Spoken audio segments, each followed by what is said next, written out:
കേരളത്തിന്റെ ഇരുണ്ട കാലവും ഉണ്ടായിരുന്നു, സുവർണ കാലവും ഉണ്ടായിരുന്നു. സംഘകാലത്തെ സുവർണ കാലമെന്നും അന്ന് മതം പോലും ഇല്ലാതിരുന്ന ഒരു കാലഘട്ടത്തെക്കുറിച്ച് വായിച്ചിട്ടുണ്ട്. എന്നാൽ സംഘകാലത്തെക്കുറിച്ചും സംഘകാലത്തിന്റെ പ്രത്യേകതകളെക്കുറിച്ചുമൊക്കെ വളരെ മനോഹരമായ ഒരു പുസ്തകം ഇന്നലെ കോഴിക്കോട് നിന്ന് ഇറങ്ങിയിട്ടുണ്ട്. ചേരമാൻ പെരുമാൾ കാലത്തെ കേരളം എന്നാണ് ആ പുസ്തകത്തിന്റെ പേര്. ഇത് ചേരമാൻ പെരുമാൾ കാലത്തെ കേരളത്തെക്കുറിച്ച് വളരെ മനോഹരമായ ഒരു പുസ്തകമാണ് പുറത്തിറങ്ങിയിരിക്കുന്നത്. ആ പുസ്തകത്തിൽ ഒരുപാട് കാര്യങ്ങൾ പറയുന്നുണ്ട്.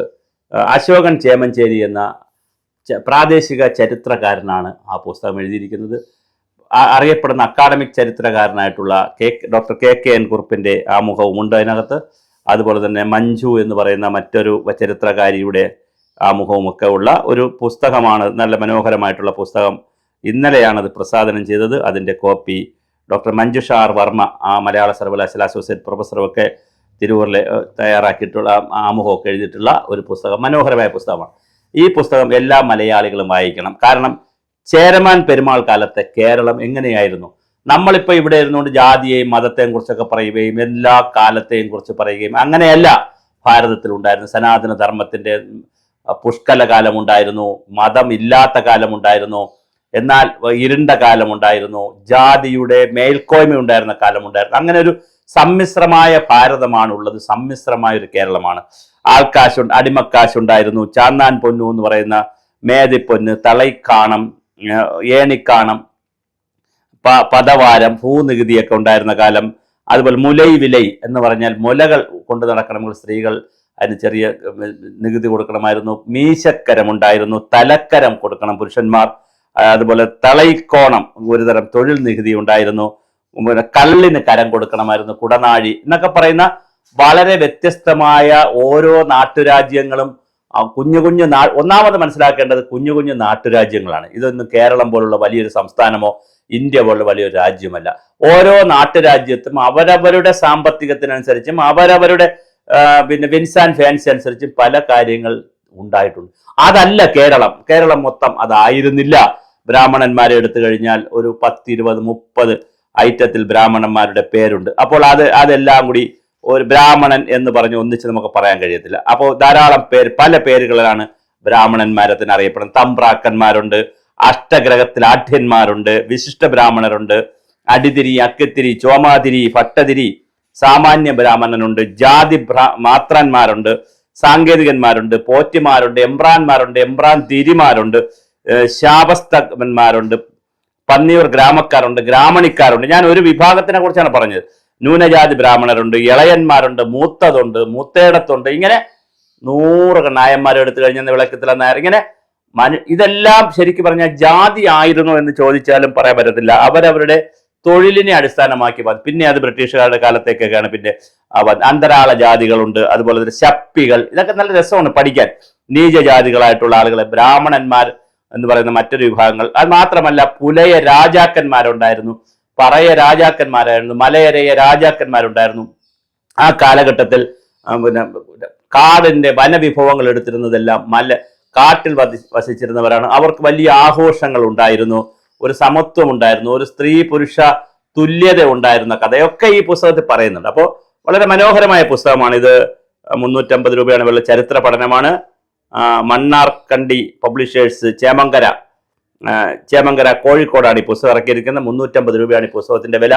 പുസ്തകം കിട്ടുന്നതിന് വേണ്ടി ഇതിന്റെ കമന്റ് ബോക്സിൽ ഈ അശോകൻ ചേമഞ്ചേരിയുടെ അഡ്രസ് നമുക്ക് കൊടുക്കാം. അപ്പോൾ അതനുസരിച്ച് നിങ്ങൾക്ക് പുസ്തകം വാങ്ങാൻ പറ്റും. 1954 കോഴിക്കോട് ജില്ലയിലെ ചേമഞ്ചേരിയിലാണ് ഈ അശോകൻ ചേമഞ്ചേരി ജനിച്ചത്. അദ്ദേഹത്തിന് മറ്റ് ചില പുസ്തകങ്ങൾ ഞാൻ വായിച്ചിട്ടുണ്ട്. ഞാൻ ഈ ഗ്രന്ഥകാരൻ അശോകൻ ചേമഞ്ചേരിയെ നേരിട്ട് ഞാൻ വടകരയിൽ പോയ ഒരു പരിപാടിക്ക് വെച്ച് കണ്ടിട്ടുണ്ട്. വളരെ ഒരു സാധാരണയായ മനുഷ്യനാണ്. അപ്പോൾ അദ്ദേഹം വളരെ ആഴത്തിലുള്ള പഠനങ്ങൾ നടത്തിയിട്ടുണ്ട്. ധാരാളമായി അദ്ദേഹം ഓരോ സ്ഥലത്ത് പോയി കണ്ടുമൊക്കെയാണ് ഈ പഠനങ്ങൾ നടത്തിയിരിക്കുന്നത്. പ്രാദേശിക ചരിത്രകാരൻ എന്നുള്ള നിലയിൽ വളരെ വലിയ എഴുത്തുകാരനാണ് അദ്ദേഹം. പക്ഷെ അദ്ദേഹത്തിന് ആമുഖത്തിലും അതുപോലെ തന്നെ ഇതിന്റെ പിന്നെ ബാക്ക് പേജിലും ഡോക്ടർ KKN കുറുപ്പ് സാറിന്റെ അഭിപ്രായം എഴുതിയിരിക്കുന്നു. പക്ഷെ ആ കമന്റ് കണ്ടപ്പോൾ എനിക്ക് ഒറ്റനോട്ടത്തിൽ ആ കമന്റിനോടൊരു മറ്റൊരു കമന്റ് ഉള്ളത്, അമച്വർ ചരിത്ര ഗവേഷകനാണ് അശോകൻ ചേമഞ്ചേരി എന്ന് എഴുതിയിരിക്കുന്നു. ഈ അമച്വർ എന്ന് പറഞ്ഞാൽ ഇപ്പോഴും എനിക്ക് മനസ്സിലായില്ല. പ്രൊഫഷണൽ എഴുത്തുകാരും അമച്വർ എഴുത്തുകാരും ഒക്കെ ചരിത്രത്തിലുണ്ടോ? ചരിത്രം പഠിച്ചെഴുതുന്ന എല്ലാവരെയും ചരിത്രകാരനെന്ന് പറഞ്ഞുകൂടെ? പിന്നെ അതുപോലെ തന്നെ ഔപചാരിക വിദ്യാഭ്യാസം അക്കാഡമിക് ശിക്ഷണം ലഭിച്ചിരുന്നുവെങ്കിൽ ഇദ്ദേഹം വലിയ പണ്ഡിതനാകുമായിരുന്നു. അപ്പൊ പണ്ഡിതന് അക്കാഡമിക് യോഗ്യത വേണോ എന്നൊരു ചോദ്യവുമുണ്ട്.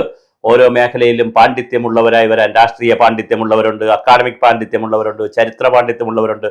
വലിയ ശാസ്ത്രകാരൻ ഗലീലിയെ പോലുള്ള, എറാസ്തോസിനെ പോലുള്ള വലിയ വലിയ ശാസ്ത്രജ്ഞന്മാരുണ്ട്. യൂണിവേഴ്സിറ്റികളിൽ പോകാതെ ഡിഗ്രികൾ എടുക്കാതെ വന്നിട്ടുള്ള വലിയ മഹാരഥന്മാരുണ്ട്. അവരെല്ലാം ഏത് സർവകലാശാല, ആദിശങ്കരനെ പോലെയുള്ള ആളുകളുണ്ട്, അവരൊക്കെ ഏത് സർവകലാശാലയിൽ പോയി പഠിച്ചിട്ടുള്ള. അപ്പോൾ വലിയ വലിയ ആൾ ഗുരുദേവൻ, ശ്രീനാരായണ ഗുരുദേവൻ ഏത് സർവകലാശാലയിൽ പഠിച്ചതാണ്? ഗുരുദേവനെ പോലെ ഒരു ആത്മീയമായിട്ടുള്ള ആത്മീയ ഒരു ആചാര്യൻ ഉണ്ടോ നമുക്ക്? പക്ഷെ ഗുരുദേവൻ ചട്ടമ്പി സ്വാമികൾ ഏത് യൂണിവേഴ്സിറ്റി പോയി പഠിച്ചതാണ്? അതുകൊണ്ട് ആ ഒരു പ്രയോഗം എന്തോ ഒരു അലോസര ഈ ബുക്കിൽ എനിക്ക് തോന്നി. അത് മറ്റൊരാളിൻ്റെ ആയതുകൊണ്ട് ഇതിൻ്റെ ഗ്രന്ഥകർത്താവിനൊന്നും ഞാൻ ചെയ്യാനും കഴിയില്ല. ഞാൻ പ്രതിഷേധവും നിഷേധമല്ല പറയുന്നതോ, എനിക്കത് കണ്ടപ്പോൾ ഒരു അമച്വർ എഴുത്തുകാരൻ ചരിത്ര ഗവേഷകൻ എന്ന് പറഞ്ഞപ്പോൾ എനിക്ക് എന്തോ ഒരു ചരിത്ര ഗവേഷകനാണ്, അല്ലെങ്കിൽ പ്രാദേശിക ചരിത്ര ഗവേഷകനാണ്, അല്ലെങ്കിൽ നവ ചരിത്ര ഗവേഷകനാണെന്നൊക്കെ പറഞ്ഞാലും മതി, അക്കാഡമിക് പണ്ഡിതനല്ല എന്ന് മനസ്സിലാവും. പക്ഷെ ആ ഒരു എഴുത്ത് ഒരു ഒരു ഒരു ഒരു ഈ ഇദ്ദേഹത്തിൻ്റെ മനസ്സിൽ, ഈ KKN കുറുപ്പ് സാറിൻ്റെ മനസ്സിൽ കിടക്കുന്ന ഒരു ഒരു ഒരു ഒരു കുഴപ്പം എന്താണെന്ന് ഞാൻ ഒരു വാക്ക് ഉപയോഗിക്കുന്നില്ല. അദ്ദേഹം വളരെ സീനിയറും കേരളത്തിൽ അറിയപ്പെടുന്ന ചരിത്രകാരനും ഇടതുപക്ഷക്കാരനും ഒക്കെ ആയതുകൊണ്ട് ഞാൻ ഒന്നും പറയുന്നില്ല. പക്ഷെ ഉള്ളിൽ ഒരു ഒരു ഒരു ഒരു എന്തോ കിടപ്പുണ്ട്. അത് എന്താണെന്ന് ഞാൻ പറയുന്നില്ല. ഇതൊരു വീഡിയോ വളരെ പോസിറ്റീവ് വീഡിയോ ആയതുകൊണ്ട് ഞാൻ പറയുന്നില്ല. എന്തായാലും വളരെ മനോഹരമായ ഒരു ഉള്ളടക്കമുള്ള പുസ്തകമാണ് ഈ പുസ്തകം. ചരിത്രാതീത കാലത്തെ മുതൽ കേരളത്തിന്റെ ആദ്യത്തെ ജനവാസ കേന്ദ്രം മഹാശില, എടയ്ക്കൽ ഗുഹയെക്കുറിച്ചൊക്കെ പറയുമ്പോൾ കേരളത്തിലെ ആദ്യത്തെ ആദിവാസികളായിരുന്നു എടയ്ക്കൽ ഗുഹയിൽ താമസിച്ചിരുന്നത്. അവിടെ അതിനുശേഷമാണ് ബാക്കി എല്ലാവരും കേരളത്തിൽ വരുന്നത്. ബ്രാഹ്മണന്മാർ വന്ന കഥ, അങ്ങനെ ഒരുപാട്, ചേരൻ ചെങ്കുട്ടവന്റെ കഥ, തലസ്ഥാന പെരുമാൾ ഭരണകാലഘട്ടം, പിന്നെ കേരളീയ റോമിൽ പോയ കഥ, അതുപോലെ തന്നെ വിദേശ സൈന്യം ആദ്യം കേരളത്തിൽ വന്നത്, ചേര രാജാക്കന്മാർ വന്ന കാര്യം. പിന്നെ വളരെ രസകരമായി നമ്മൾ പഠിക്കുന്നത് മതമില്ലാത്തൊരു കേരളം ഉണ്ടായിരുന്നു എന്നുള്ളതാണ്. വളരെ രസകരമാണ്. ഹിന്ദു മതമൊന്നും ഇല്ലാതിരുന്ന ഒരു കേരളത്തിലെ എന്നാലും ഹിന്ദുക്കളുണ്ട്, അവിടെ ജനിച്ച ആളുകളുണ്ട്. പക്ഷെ ഹിന്ദു മതം എന്ന പേരിൽ ഇല്ലാതിരുന്നുകൊണ്ട് കേരളത്തിൽ അന്ന് ഉണ്ടായിരുന്ന മറ്റ് മതങ്ങൾ എന്താണ്? ക്രിസ്തീയ കുടിയേറ്റം എന്ന് വന്നു, മുസ്ലിം കുടിയേറ്റം എന്ന് വന്നു. അവർക്ക് എങ്ങനെയാണ് അവരെ കേരളീയർ സ്വീകരിച്ചത്? ജൈനമതം എന്നാണ് കേരളത്തിൽ വന്നത്, അത് ബുദ്ധമതം വന്നത് എന്നാണ്. കുലശേഖരൻ എന്ന് പറഞ്ഞാൽ ഒരു ഡിഗ്രിയാണ്. ഞാനൊക്കെ വിചാരിച്ചിരുന്നത് രാജകുടുംബത്തിന്റെ പേരെന്നാണ്, പക്ഷെ അതൊരു ഡിഗ്രിയാണ്, പദവിയാണ്.